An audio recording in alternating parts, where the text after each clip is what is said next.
Aqui, você define o presidente. Nós voltamos a falar ao vivo, direto do plenário da Câmara Municipal de Araçatuba, onde acontece o primeiro debate entre candidatos a presidente estadual do PT. Neste quinto e último bloco, os candidatos terão 5 minutos, cada um, para fazer as suas considerações finais. Nós lembramos que esse debate de hoje vai ser reprisado na íntegra pela web rádio Linha Direta, na próxima segunda-feira, também na quarta e na sexta, sempre às 4 da tarde. Segunda, quarta e sexta, na web rádio Linha Direta. Nós vamos, então, sortear o primeiro candidato que vai fazer as suas considerações finais. O Miranda, por favor, 5 minutos para as suas considerações finais. Podemos? Bom, primeiro, nós temos que colocar bem claro que as grandes manifestações de junho colocaram uma nova situação para o Brasil e uma nova situação para o partido. E essa situação, em especial, coloca em xeque 2 políticas. Uma política que vem sido exercida pela direção majoritária do partido há alguns anos. Desde 1987, há uma evolução do programa democrático popular, a Carta aos Brasileiros, e agora venha quem venha para a gente ganhar. E essa política de colaboração de classes da maioria da direção tem levado à confusão, à desmoralização do nosso partido. A chapa virar à esquerda e reatar com o socialismo quer fazer essa discussão, e esse é o propósito da minha candidatura. Inclusive lembrando dos bons tempos que não tinha PED, aonde os militantes se reuniam em assembleia e elegiam os seus delegados, e os delegados elegiam a sua direção e seu presidente. Nós vimos esse PED aqui, as denúncias, as suspeitas de pagamentos massivos, de gente até que já faleceu, etc., mostrando que o poder econômico, aquele de que quem paga a banda escolhe a música, está dentro do nosso partido. A forma burguesa, arcaica, velha, do cabo eleitoral está no nosso partido. E é essa situação que tem que ser modificada radicalmente. O PT nasceu para ser a ferramenta de luta contra a exploração do homem pelo homem, para ser um partido de vocação socialista. E o socialismo só pode se construir varrendo o Estado capitalista e as suas instituições. Tribunal Superior Eleitoral, uma coisa que não existe em nenhum lugar com o mínimo de democracia, tem que ser varrido. O Senado, o STF, que montou uma farsa junto com a grande mídia desse país para condenar o PT. E, infelizmente, e se me permitem, de forma covarde, a direção não foi às ruas para combater o STF. Porque é isso que uma direção deveria fazer para defender companheiros, construtores desse partido, como José Dirceu, como João Paulo, como José Genuíno. E não só lançar umas notas e, de vez em quando, fazer um discursinho para inglês ver. Tinha que ir para as ruas para enfrentar a reação. E agora, no estado de Santa Catarina, por exemplo, nós vamos fazer aliança com o filho, com o Paulinho Bornhausen, o filho daquele que queria acabar com a nossa raça. Esse é o nosso desafio, companheiros e companheiras. A minha candidatura, a apresentação da nossa chapa, são daqueles companheiros que querem continuar combatendo e que acham que é inaceitável o governador do estado da Bahia receber a bala militante sem terra. Que é inaceitável o ministro da Justiça oferecer tropas para o Alckmin reprimir as manifestações de junho. Que é inaceitável o prefeito de São Paulo se reunir com o Alckmin, destruidor dos serviços públicos desse estado, para aumentar a tarifa do transporte público. É inaceitável que em troca de 2 minutos de televisão, somente pelo cálculo eleitoral, se abrace o Maluf em São Paulo. Mas é compreensível isso. A política de colaboração de classes da maioria da direção do PT pode levar o nosso partido não só à derrota eleitoral, mas à desmoralização e à chama militante do PT. Por isso eu chamo o voto de vocês, internautas, da base do partido, nos companheiros que querem que o PT vire à esquerda, reate com o socialismo, para a gente continuar o sonho grande, alto, por uma revolução socialista no nosso país e no mundo.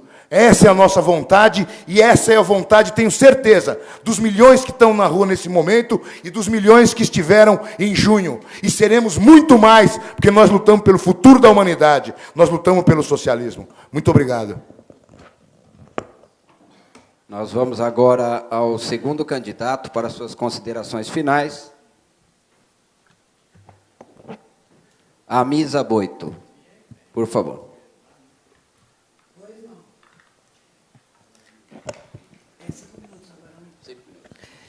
Bem, eu queria só arredondar nesse fechamento sobre a reforma política e lembrar que logo depois que a presidente Dilma lançou a proposta do plebiscito por uma constituinte exclusiva, foi feita uma pesquisa que deu um resultado que a imprensa nunca mais fez.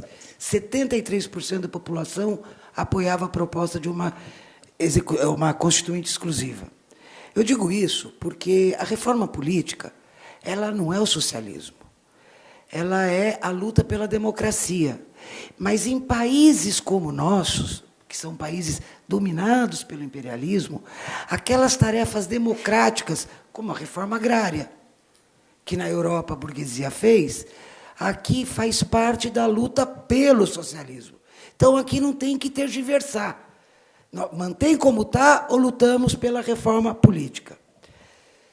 A mesma questão diz respeito à luta pela soberania, que também não é o socialismo, mas que é a luta que ajuda a via do socialismo. E aí eu queria dizer o seguinte, é verdade, a Dilma adiou, cancelou, depois de uma longa discussão com o Obama, a viagem para os Estados Unidos. Eu achava já que ela tinha cancelado já até desde antes. Mas o problema que resta é bem maior do que esse. O problema que resta é que no dia 21 de outubro, a maior reserva do campo do pré-sal, que é Libra, vai ser leiloada para exploração de multinacionais, entre elas multinacionais estadunidenses. Espionam, pilham, e tudo segue, e os que espionam são beneficiados ou premiados com o leilão. E, olha, não é a misa da chapa constituinte por terra, trabalho e soberania que critica. 5 centrais sindicais em aliança com a CUT estão pela suspensão do leilão. O MST está pela suspensão do leilão. Os estudantes estão pela suspensão do leilão. Até o Requião, junto com outros senadores, fez um decreto pela suspensão do leilão, apoiado pelo Fernando Ferro. E o partido? Não pode discutir, porque senão parece que a gente não vê as coisas boas, mas uma pequena coisa boa que a gente conquistou e que não foi benesse, não tem o tamanho do dano para a nação brasileira que vai ser a entrega de Libra. E é por isso que eu chamo vocês, 3 de outubro, vai ter manifestação em todo o país, quando a Petrobras completa 60 anos, para combater o leilão da privatização. São Paulo, é preciso fazer das nossas prefeituras uma trincheira de luta contra a política dos tucanos. Além de CPI, é preciso mobilizar nas ruas. Mas, antes de tudo, ali onde nós estamos no governo, nós temos que fazer uma trincheira de luta. Então, fazer uma política nas administrações que não sejam o que o Fernando Henrique inaugurou. Companheiros e companheiras, a saúde no nosso Estado é um desastre. Responsabilidade do tucano? Sim. Então, quando o PT chega na prefeitura, diga a ele, prefeito do PT, vai romper os contratos, revogar o contrato com as OS. O Haddad fez com 2 em São Paulo. Por que não podemos fazer com tudo? Por que entregar para a iniciativa privada? Essa é a inconsistência do combate à política dos tucanos. E eu queria encerrar falando do partido. Companheiros e companheiras, o nosso partido está sob ameaça. Sob ameaça externa, do ataque que é a ação penal 470, e desde novembro nós estamos em campanha realizando o ato em defesa dos companheiros injustamente condenados, mas também está sob ameaça pela sua vida interna. As instâncias não existem mais. Hoje o partido são vários centros paralelos de quem tem mandato, e tem mais um centro paralelo que fica lá no Ipiranga, que é da onde emana, Ipiranga na capital, que é da onde emana quem vai ser candidato a isso, quem vai ser candidato àquilo. Não é mais o partido que discute essas coisas. E o PED, meus companheiros, é mais do que um arremedo de democracia. O PED é um processo vicioso. Vocês sejam sinceros. Os filiados estão discutindo, estão lendo as teses. No dia 10, cada filiado vai lá votar consciente do que ele está votando, ou o movimento é um movimento de feudos de filiado, que os mandatos, alguns, outros, pagam e depois vão buscar para votar. Eu estou falando alguma coisa aqui que é estranha, que eu não posso aprovar. No 4º Congresso do PT, eu apresentei uma emenda de fim do PED pela volta dos encontros. A votação foi dividida. Então, eu acho que tem mais gente no PT vendo que esse PED é um vício que nós temos que livrar o partido e voltar aos encontros para que o filiado possa discutir, opinar e votar sem constrangimento. Por isso, eu peço que vocês votem na chapa constituinte por Terra, Trabalho e Soberania, a qual eu encabeço aqui em São Paulo. Obrigado. Nós vamos agora às considerações finais do terceiro candidato, Emídio de Souza. 5 minutos, por favor. Bom, em primeiro lugar, eu gostaria de agradecer a atenção de todos os presentes, dos internautas, dos colegas que debatem, que concorrem comigo pela presidência do PT. Dizer que eu não concordo com a visão da companheira Misa Boito sobre o PED. O PED é uma inovação na democracia partidária brasileira. É uma inovação que garante que todo filiado tem direito a voto. Recentemente, o PSDB em São Paulo escolheu seu presidente, e o colégio eleitoral que escolhia era 105 membros. Né? Um deputado apresentou uma ideia de ampliar para 5.000. O governador Alckmin vetou. Nós hoje temos um colégio eleitoral no estado de São Paulo, onde estão habilitados para votar mais de 150 mil pessoas, e aqui se propõe que isso volte a ser discutido por um congresso de 500 e poucos. Eu acho que isso é um avanço que nós temos que aperfeiçoar, é claro, sabe? E ficar achando que os defeitos do PED justificam o seu final, acho um retrocesso tremendo. Aqui eu ouvi também algumas coisas do tipo que não houve reformas estruturantes no governo Lula e Dilma. Bom, então não sei o que nós estamos fazendo no governo e não sei o que nós estamos fazendo nesse partido. Porque é um partido que foi capaz de tirar 40 milhões de pessoas da pobreza absoluta, que foi capaz de reativar a indústria nacional, a indústria naval, que foi capaz de recuperar a Petrobras e a sua capacidade de investimento, criar programas sociais que nós criamos. Se isso não é política estruturante, eu não sei mais o que é política estruturante. Tem gente aqui que pensa que nós estamos na Rússia em 1917, onde os bolcheviques faziam assembleias e tiravam. Nós estamos no Brasil, no século XXI, em 2013, à frente de um partido que tem 33 anos e que tem história e que tem compromisso com as mudanças e com o povo trabalhador brasileiro. Nós não estamos aqui para brincar. Nós somos um partido que estamos há mais de uma década à frente de um governo federal. E uma década que botou em andamento a infraestrutura do país, paralisada pelos governos tucanos há tanto tempo. Nós estamos discutindo privatização, mas nós somos o partido que paralisou as privatizações no Brasil. Foi esse o sentido da campanha do Lula e da campanha da Dilma. Muito diferente das concessões rodoviárias, aeroportuárias, portuárias e agora petrolíferas que se fazem para exploração, mas que não transferem propriedade pública para ninguém. Ao contrário, garante que os royalties do petróleo financiem um dos maiores desafios que nós temos, que é o desafio da educação e o desafio da saúde. Então, eu acho que esse debate está servindo exatamente para isso. Eu vi aqui que o PED é uma forma arcaica e velha de fazer política, e essa política velha está dentro do PT. A política velha não está dentro do PT. A política velha está dentro daqueles que chegam e falam, olha, o presidente do partido vai ser esse, e não debate com ninguém, que não permite que ninguém vota. Nós vamos voltar ao tempo, então, em que o filiado que está no interior do Estado, que não conseguiu ser delegado do Congresso, não pode escolher quem vai ser presidente do PT? É esse o PT moderno? Não me parece razoável. Se nós estamos discutindo aqui que nós precisamos revigorar as cidades do Estado de São Paulo, que nós temos um desafio de fazer o PT tão forte no interior quando ele é forte na Grande São Paulo, é assim que nós vamos fazer? Nós estamos dirigindo um partido, sabe, que só cresceu nos últimos anos. Um partido que soube conquistar, fazer alianças, muitas vezes além. Se nós tivéssemos força, só o campo democrático popular, PT, PCdoB, PSB, PDT, só isso para governar e fazer mudanças e controlar o Congresso Nacional, muito bem, mas nós não temos isso. Isso não é uma verdade que está na nossa frente. Então, acho que é hora da gente começar a debater as coisas com o pé no chão. Quero dizer a vocês que não é verdade que não se defendeu, que a direção não defendeu os companheiros acusados na ação 470. Foram inúmeros atos, inúmeros. E todos eles, o João Paulo, na minha cidade, chegou a ser candidato a prefeito. E só depois da condenação desistiu.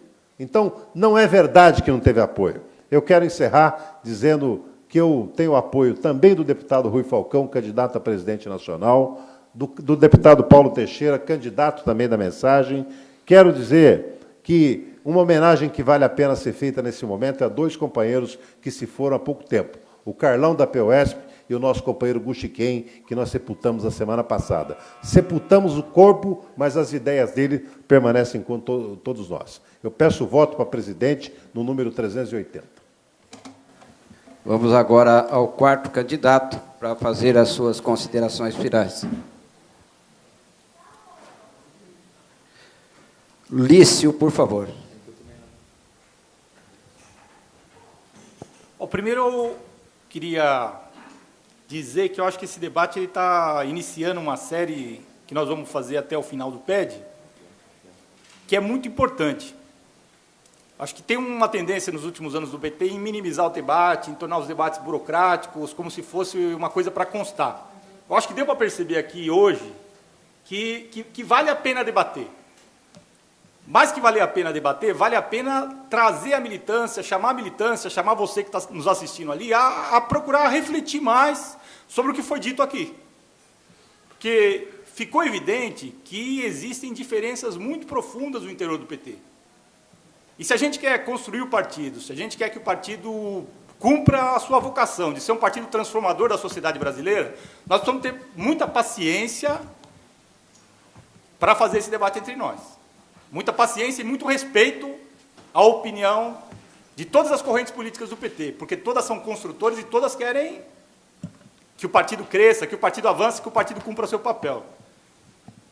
Então, acho que a primeira mensagem para nós é o seguinte: nós precisamos de muito mais diálogo para construir posições coletivas, unitárias e que façam a gente avançar. Porque o partido precisa de mudanças. Eu dialogo aqui com vocês que estão aqui nesse plenário e com quem está nos assistindo aí pela internet, se não existe um mal-estar no PT hoje. Você está satisfeito com o PT realmente existente? Com esse PT que nós estamos vivendo aqui? E é uma situação paradoxal. Porque eu concordo muito com o que o Emílio colocou aqui, que nós temos motivos para nos orgulhar. O PT não é qualquer coisa. O PT vive há 33 anos e continua sendo uma grande esperança de mudança do povo brasileiro. Continua sendo. Ele tem que honrar esse compromisso. Nós temos muito do que nos orgulhar, sim, nos 10 anos do governo Lula e Dilma. É verdade que a gente fez mudanças no país. O país de hoje não é o país dos anos Fernando Henrique e é um país muito diferente do que se tivesse ganho Alckmin ou Serra nas eleições passadas. Até aí é o nosso acordo. Agora, tem um ponto que o Emílio tocou aqui no debate que eu acho que é muito importante, que nós temos que aprofundar, que é o tema das reformas e das políticas estruturantes. Ele questionou e disse aqui que o governo Lula e Dilma fez, sim, reformas estruturais no país. Depois mudou a palavra e disse políticas estruturantes. Eu acho que nós temos que refletir mais sobre esse debate. Não é verdade que o governo Lula e o governo Dilma tenham feito reformas estruturais no país. Reformas estruturais são reformas que mexem com o poder do grande capital, que mexem com o poder dos de cima. Com esses, nós não mexemos. E vamos falar claro entre nós aqui. Nós não fizemos uma reforma agrária, pelo contrário, vamos ser autocríticos aqui entre nós, vamos ter sinceridade, que nós avançamos pouquíssimo na reforma agrária, muito pouco. Nós não fizemos uma reforma urbana que o Brasil precisa, então aí as grandes cidades, a crise de junho tem muito a ver com isso, dificuldade de habitação, de transporte, que tem a ver também com o combate ao grande capital imobiliário que faz especulação nas cidades e tem a ver com os bancos. Nós não fizemos uma reforma tributária que taxa as grandes fortunas. Pelo contrário, né, quem paga imposto no Brasil hoje é a classe trabalhadora e os setores médios, que pagam imposto de renda. Tirando isso, o grande capital sonega. E as grandes fortunas não têm nenhuma taxação. É muito injusto a tributação no Brasil. Nós precisamos fazer reforma tributária. Precisamos fazer reforma política, que muito foi dito aqui, debatido, não vou me deter. E precisamos fazer uma grande reforma, que é a reforma dos meios de comunicação. Hoje, o governo brasileiro, o Estado brasileiro, sustenta a Veja, a Globo, através das taxas de publicidade.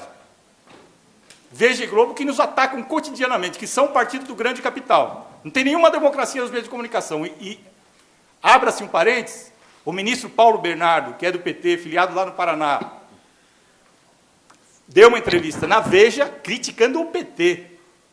Criticando o PT e dizendo que o PT era a favor da censura, reverberando as posições da revista Veja. Então, menos, né? Vamos ser mais modestos aqui na nossa avaliação sobre as reformas estruturais e tirar a conclusão que nós precisamos mudar nossa atitude contra o grande capital, porque o grande capital está mudando a sua atitude contra o PT. Eles estão vindo babando a posição do PMDB, do PSB ontem que entregou os cargos e está acenando com a candidatura de Eduardo Campos, é para impor uma derrota ao PT o ano que vem. E o PT precisa se unificar, sim, no diálogo interno agora nesse PED e no combate ao inimigo externo. E, para isso, acho que nós temos que conversar mais entre nós. Acho que hoje foi um debate que se iniciou e que precisamos trazer a base do partido para aprofundar isso e votar. É por isso que eu peço aqui o voto da Chapa Esperança Vermelha e na minha candidatura aqui a presidente do PT de São Paulo.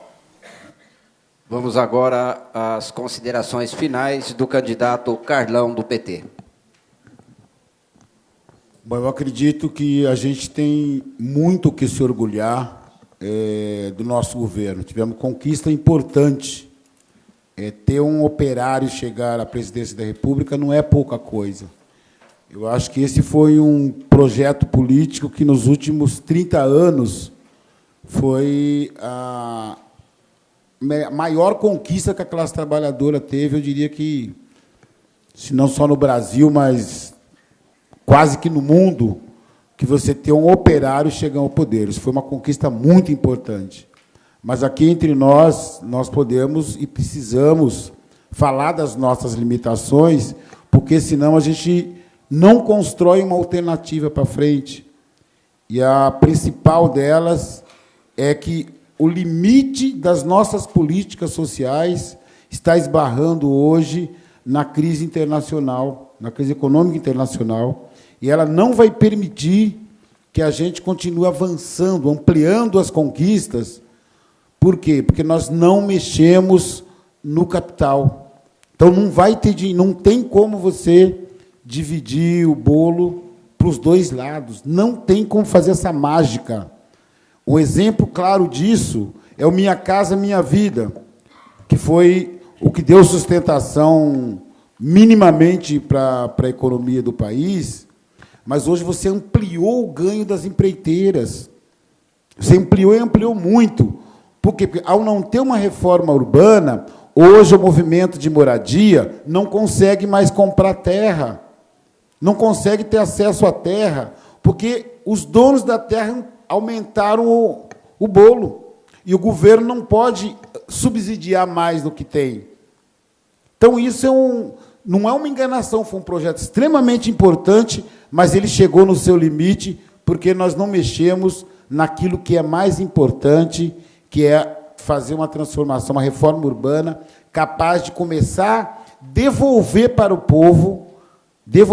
povo a maioria das terras que foi grilhada pelas grandes empresas, que foi grilhada pelo capital econômico desse país, porque se nós não mexermos nisso, nós não vamos conseguir, no próximo mandato, ampliar essas conquistas tão necessárias e tão importantes. Hoje nós já estamos produzindo habitações e moradia com pior qualidade, porque o dinheiro não está dando para ampliar mais, porque não tem como dividir isso. Então, isso, para nós, tem que ficar claro. E eu acho que o mais importante ainda é a gente olhar para dentro do nosso partido, porque as coisas boas que nós conquistamos, a gente fala lá fora, a gente debate com os nossos adversários, a gente grita lá fora, vamos defender esse governo sempre. Mas as nossas limitações, esse é o espaço que nós temos que falar, é esse espaço que nós temos que dizer. O partido hoje não é mais sustentado pela sua militância. A militância não só de pé em pé contribui com o partido, porque não vem para o interior construir a política. Se a gente pegar o caderno que foi distribuído aqui, tem uma afirmação, reafirma que estava correta a política de ter apostado nos municípios com mais de 100 mil pessoas. Isso prova o abandono que a direção fez aos pequenos municípios, porque eu já vi dirigente dizer assim, pequeno município não ganha eleição, mas perde. Se a gente pegar aqui na macro de Araçatuba, nós não ganhamos em nada em relação na última eleição presidencial. Nós perdemos para o PSDB em municípios, inclusive, que era um município administrado por nós. Isso mostra que é falta de política. Nós abandonamos a política de formação, a gente deixou fazer com que a maioria dos diretórios passem a ser utilizados. Ele é um quintal do deputado. Ele não é uma instância do PT. O deputado passou a ser uma instância em relação ao diretório. Nós temos hoje parlamentar que vem nos municípios, o diretório fica sabendo pela imprensa. Ele vem trazer emenda parlamentar ganhada do Alckmin, até para prefeito que não são do PT. E o diretório tem a triste notícia de abrir o jornal, o deputado do meu partido esteve aqui na cidade.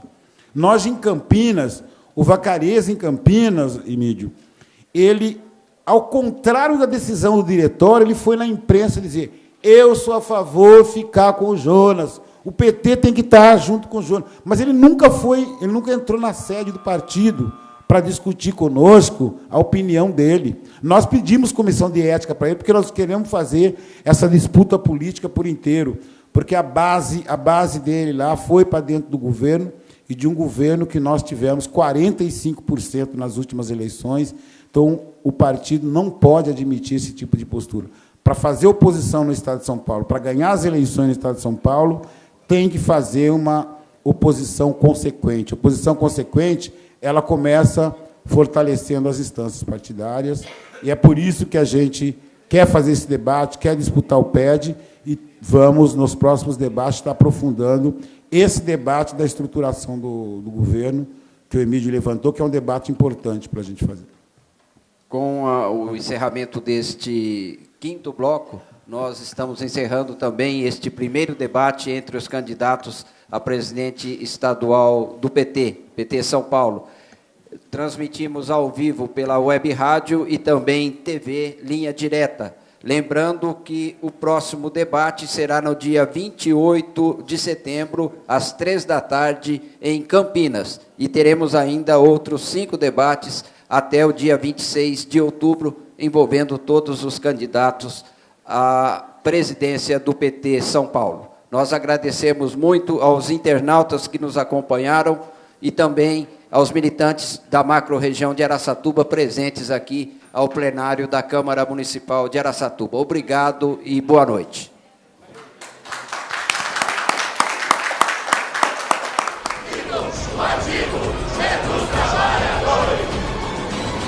Aqui, você define o presidente.